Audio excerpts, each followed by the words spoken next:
Good afternoon. Good afternoon. My name is Tofin. I am a consultant at a global business strategic consulting firm. Today's topic is about the upcoming global marketing project, especially for Atkins Seneca product.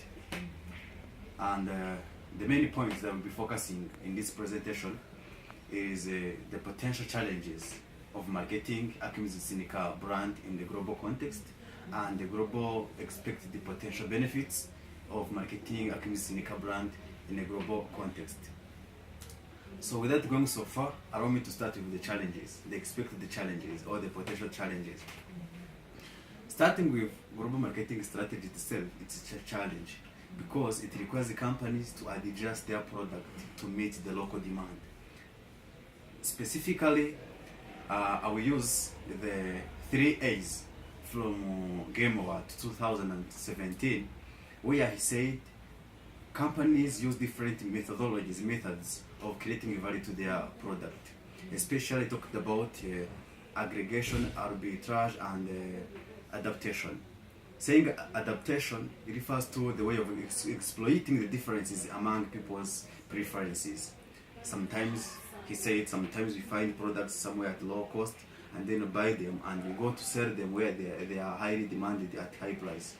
While for aggregation, we exploit the similarities among people's preferences. So here in aggregation, you try to do a product that will fit both parties. With adaptation, you will understand the differences among people and make a product that fits each individual's requirement.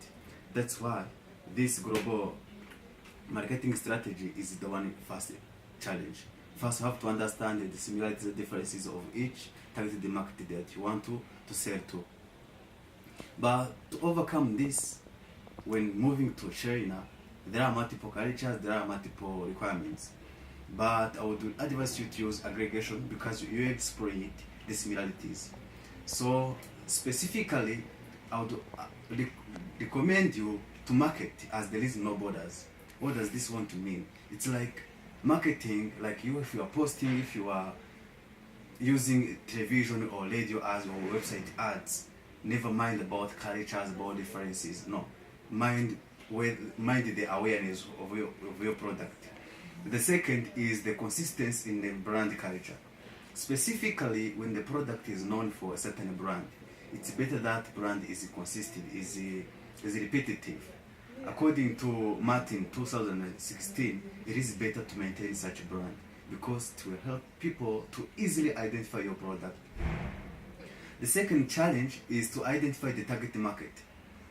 Specifically, here there is a problem. If you are selling sneakers, you have to understand the structure, the demographics of the customer that we buy your product. This demographic may be based either on gender or on customer culture, where location, living activities, and so on. Do people like to have leisure or don't they? Do our people in young age or in old age? So you make a product that fits the category of the people that you are targeting. The third one is customer behavior. This is a big challenge because it requires businesses to identify the number of transactions, the number of product decisions customers do. And this helps people to understand what really is needed.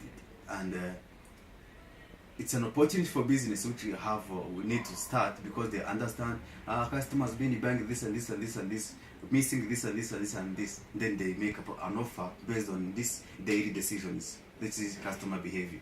So this will help Acme to know which kind of product, which kind of design they want to make their product look.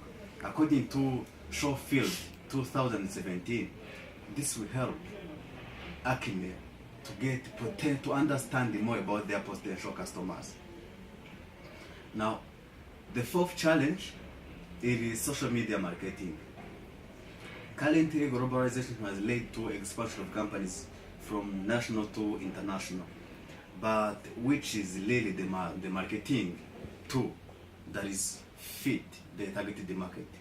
Here it will be, when you say about social marketing, we refer to a form of marketing using internet tools. Specifically here we're talking about social medias. The challenge is to identify which one are most used in one nation and in the other. But when they are identified, according to marketingtermen.net 2017, when these two are identified, things will be going well. Then the fifth challenge, it is global marketing brand. That is the process of creating a universal product brand that touches the heart and the soul of people the product is targeted to be sold to. According to Sarah.org, on the book called Fundamental Global Strategies, especially on the page 145. Here they talk about that there should be a specific brand that will interact, that will attract people to buy the product. It's very difficult to understand what do they really need, but when it is discovered, it will be a good opportunity to gain their interest. Then, the sixth, it is international branding factors. Specifically, there are different factors that determine which kind of the brand. These factors, they are firm-based characteristics that focuses on the company's historical heritage administration or the company's expansion history. And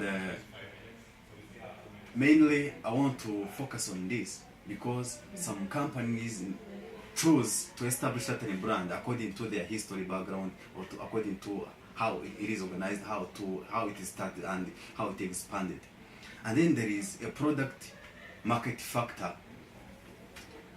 Here, companies establishes brand or creating product brands based on their product cultural association or according to the scope or the nature of product target market. Maybe they want a blue color, so we are involving this because we know what really the market needs. We are associating our product with the targeted market that we want to sell. And this information can be found from the page 156 from the book I've mentioned above, which is Sailor.com publisher, and the book is entitled Fundamental Global Strategies. In summary, the firm-based characteristics, which is known as a firm's history, and the product market in which the firm operates shape its brand structure. The third factor that determines the brand, it is market dynamics. After we've seen the influence of the company administration, the historical background, and the influence of customer needs and requirements, so here market dynamics mean the politics of maintaining the integration of the brand.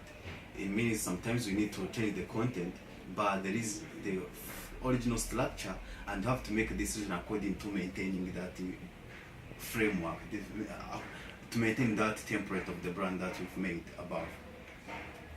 Then the seventh challenge, which is the last one that we'll be talking about in this presentation, it is global brand structure. When we say global brand structure, especially there are three things that we'll be talking about. First, that is what we call corporate dominant. When saying corporate dominant, it is the common among firms which is relatively linked to the products. This corporate dominant, I would like to give an example like Toyota, like Nike, like Share. These are companies that almost in every country. These brands appear everywhere. That is corporate. Because their products are linked. You find they use the name of the corporate as a brand name for their product. And there is a product dominant.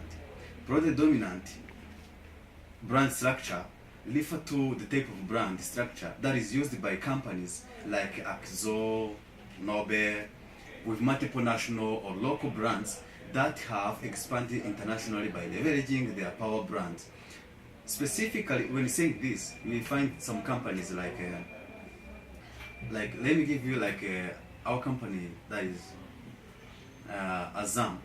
We do know Azam from our country that is producing fruit from the grains but also it has another products like TVs and the other things. So sometimes we find the brand for each product separate from the other one. That is what we call product dominant. If the company grows from domestic to international with different products, sometimes, many of the times, they use product dominant because so in order to attract the customers for each product. Then hybrid is the most commonly used brand structure that is used by companies with mix of global, regional, and international product level brand or different structures for products divisions. Sometimes, as we say, I would like to give an example, like think of Toyota. There is Toyota has different brands of cars. I'm talking about these products that have grown from local to international. They have their divisions, and from Toyota you can think of the Toyota Corolla cars and the Cadbury Dairy Milk chocolate as another product from Toyota. Each one has its level in domestic and international level. From this, the commonly brand structure that is used is hybrid. Finally, I want to talk about the benefits of global marketing. Before going to the benefits, this information from global brand structure can be found from Sailor.org book published the entitled Fundamental Global Strategy on the page 157. And talking about the benefits now, there are a lot of benefits, but mostly I'll be focusing on the four ones. According to Martin 2016, marketing globally will improve the effectiveness of the product or service. Why? We're going beyond the nation, you will face different challenges. And from challenges, you learn. Where there is failures, you correct them. Where you need improvement, you improve. Where you see that you're performing, where you maintain. That is why this increases the product effectiveness. The second, it is building strong competitive advantage. Sometimes, and many of the times, companies do better domestically, but fail when they are going on international scale. So, being effective in the domestic area and being effective in the international area, this will increase the competitiveness of a business, either internationally and nationally. The third one is increasing the customer awareness. Now we are no longer focusing on the domestic customers, but also for international customers.